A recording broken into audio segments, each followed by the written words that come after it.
কেষ্টদা, হাঁস কোথায় পেলে? ও হাঁস কারমাইকেলের পিছনে একটা পুকুর আছে বেশ বড়, ওখানে বসে মনটা খারাপ, তো বৌদির সাথে ঝগড়া করে এসেছি, তা বসে আছে মনটা খারাপ। হঠাৎ দেখি কোথা থেকে হাঁসটা উড়ে এসে আমার কাছেই বসলো।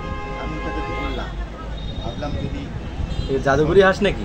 হতেও পারে, যদি স্বর্ণের ডিম পারে তাহলে তো আমি আবার বিশাল ধনী হয়ে যাব। একটা ডিমের ওজন কত হবে?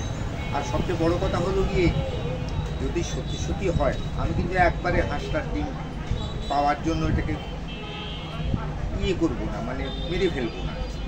আমি রাখবো, প্রত্যেক দিন একটা করে ডিম পাবো, এতেই আমাকে সন্তুষ্ট থাকতে হবে এবং তাতে আমার অনেক উপকার হবে। দেখা যাক, এটা যদি পয়মন্ত হাঁস হয় তা বাসায় নিয়ে যায়, সেবা যত্ন করে এটাকে আগে মানুষ করি। যদি হাঁস আবার মানুষ হয়? মানুষ মানে এটাকে বড় করি, তাহলে যদি আমার কপালটা ফিরে যায়।